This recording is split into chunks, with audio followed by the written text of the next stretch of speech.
Alright class, this is Professor Quigley and I'm here to help you get through 8.6, user-defined functions in which we flip a coin. All of us have seen applications like this on your phone. If you haven't, I encourage you to get out your phone, ask Siri or ask Google to flip a coin for you. What it's going to do is it'll give you a random value of heads or tails. So we're actually this week going to learn how applications like that are built. The secret behind this is the fact that we have what's called a random number function. So if you're over here reading in the pseudocode and you're getting kind of confused because you're just like, hey, what is this random number function? What is this seed random numbers function? Like what is that? Keep in mind, in week 8, we're talking about user-defined functions. So who's the user? That's you. You as a developer can create your functions. And that's what you're doing in this challenge activity. You're going to create your functions. However, there is something that's the opposite of a user-defined function, and that is a function that you did not create. So it is possible to have a library of functions that are already pre-built for you that you can just call. These are real valuable because remember, the best software engineers are the lazy ones. So why would you want to write the basic functions like random all the time? At the end of the day, we're going to have a real job where our boss is going to expect us to move faster and faster and faster.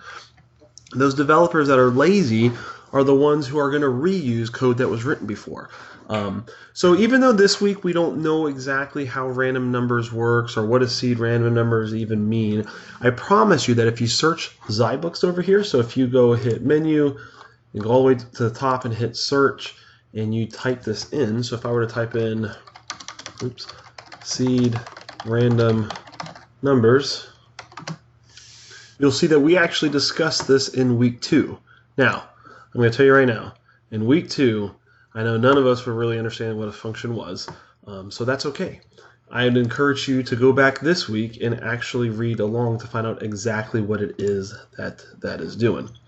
All right, so let's go ahead and hit start here. So what I have next to me is our pseudocode. Again, kudos to those who managed to start this problem out on your own and was able to kind of think through it even without the pseudocode document. For those who needed it, that's cool too. There will be jobs like that where you'll be handed pseudocode, although I will tell you, if you're the type of person in this class where you can't function unless you're handed the pseudocode, then you should look for web developer jobs, or just not even just website specific stuff, just developer jobs. So you can work for a big company where someone else writes the pseudocode and they give it to you.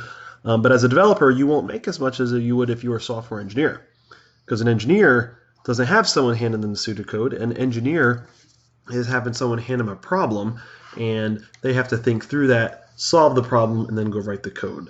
So as far as whether you just follow along with the pseudocode or you try not to look at the pseudocode, really the difference there is your decision to say, hey, do I want to be an engineer, figure this out on my own, solve this problem, or do I just want to be a developer where I follow along with the pseudocode? All right, so let's get started. So I've deleted all this code here, that little placeholder comment, because I just like getting all that up when I start. So the first thing we're going to do is we're going to do function, fun's function. It tells us we have to print or create a function called print coin flips. The signature of that function, which is basically what we put in the parentheses here, the signature, what I'm about to write, tells other developers, like for example us, if we were to use that random number function, we could look at the signature of that function to understand exactly what it is I need to put in. So you're kind of doing that here. So basically, to print coin flips, we have to receive an integer, and we will call it number of flips. That way, if somebody else was looking at it, they'll know exactly what that integer is supposed to mean. I mean, it's not enough to just say, oh, give me an integer. Like, okay, well, I'll just give you 5. No. I will give it to you in the form of an integer, but like what are you looking for? Are you looking for the number of cars I drive, the number of houses I own? No. I'm looking for the number of times you want to flip a coin. So that's why a meaningful name is important there. What is this function going to do? It's going to return nothing. So it returns nothing. And the reason why is because it's called print coin flips. The function will just do all the put to output statements that we need. It doesn't need to actually pass back the result of some special equation here. So 3 spaces here. This is how we make sure that this line of code is only going to execute if the user steps into that function. So let's go ahead and declare an integer called random val, which basically is random value.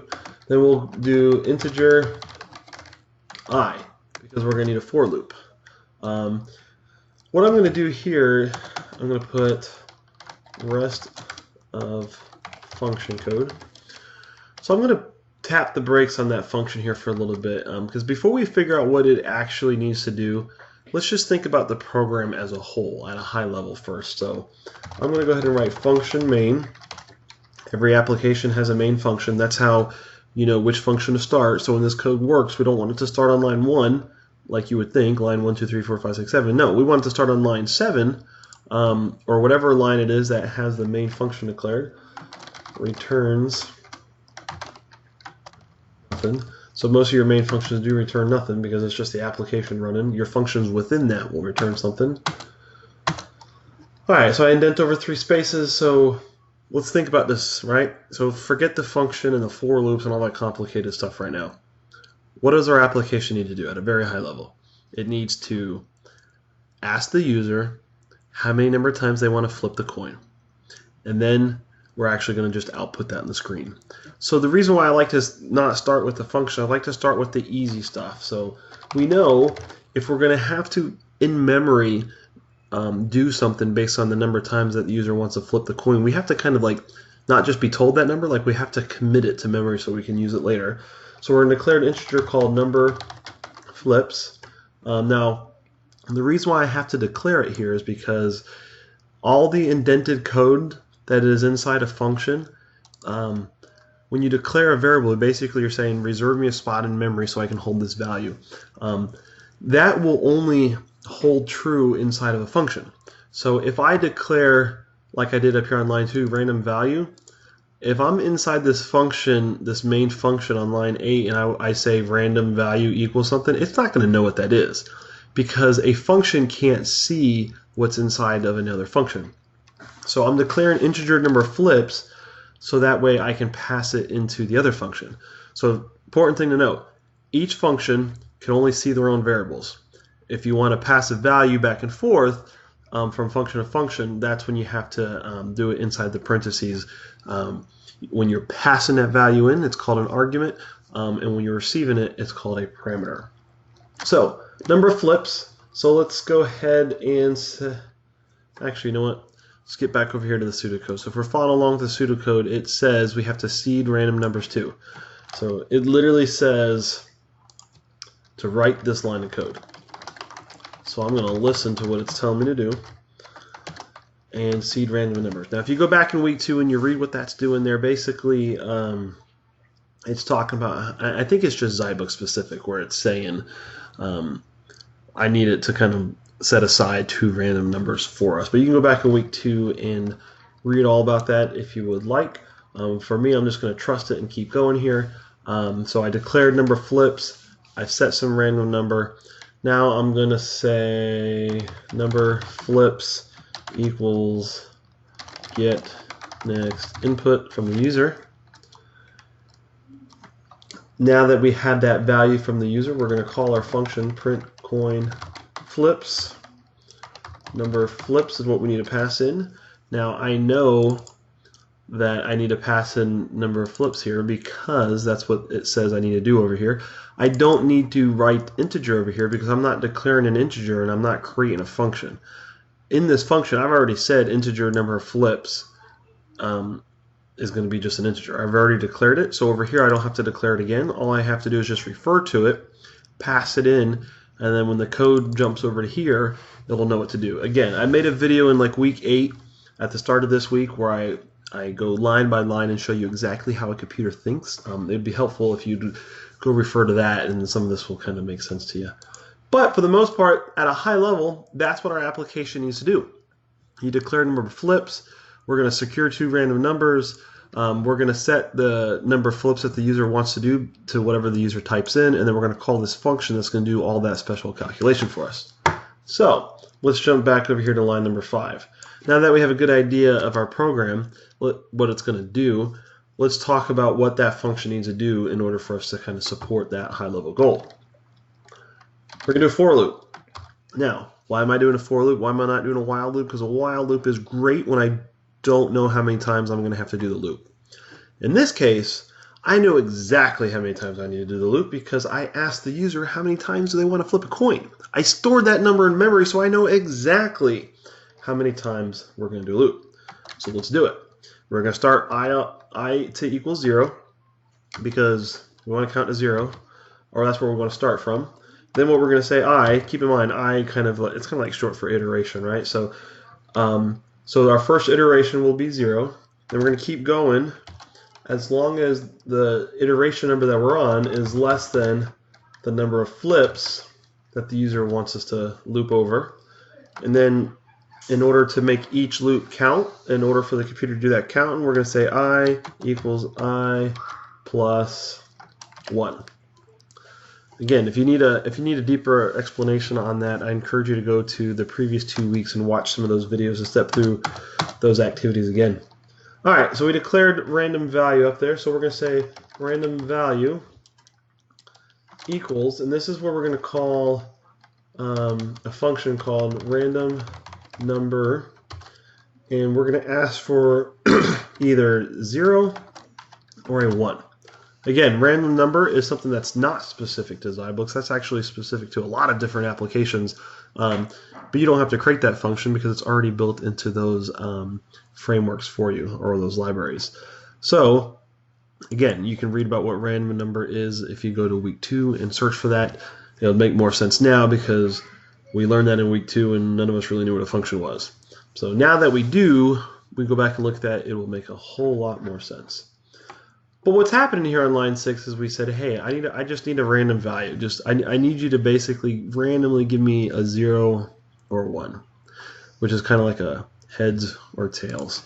So once I got that, I'm going to do an if statement where I'm going to say if random value equals 0, 1, 2, 3, and we'll put heads to output.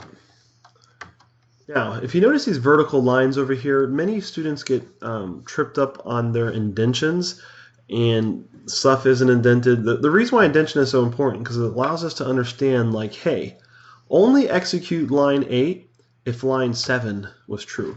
So make sure when you're over here on line 9, you hit backspace, so that way I can say else. Because if line 7 was not true, if it was false, it's going into line 10 right here. And so if you don't have your indentions correctly, all of that logic will get screwed up. So if it's not heads, then we know it's going to be tails. So we're going to put tails to output. Backspace. Now, regardless of whether the if or the else executed, we always want to put this escape character or backspace n to output. That's going to be what gives us the new line. You remember that from the previous week as well. That's one of the reasons why you don't have a lot of videos in this course by default, and I'm creating some of them for you because it kind of, by default, they assume that if it was taught once before in a previous week, then you should remember. So over here, heads, and then it goes to a new line. So it's not like it's just heads, tails, you know, it's heads, new line, tails. So you want to make sure you put that over here on line 11 all by itself, so that way, regardless of whether it wrote heads or regardless of whether it wrote tails, it does a new line. If I had this indented like this, then it would only do a new line if the answer was tails, and it wouldn't put a new line if it was heads because it thinks it's a part of that else block.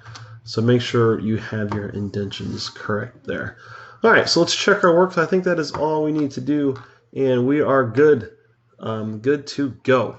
So if you have any questions about that, hop into the discussion threads. Let me know which minute/second of this video didn't make sense to you, and I will be glad to have the opportunity to explain that to you in more details. But until then, I look forward to seeing you on the next problem. Take care.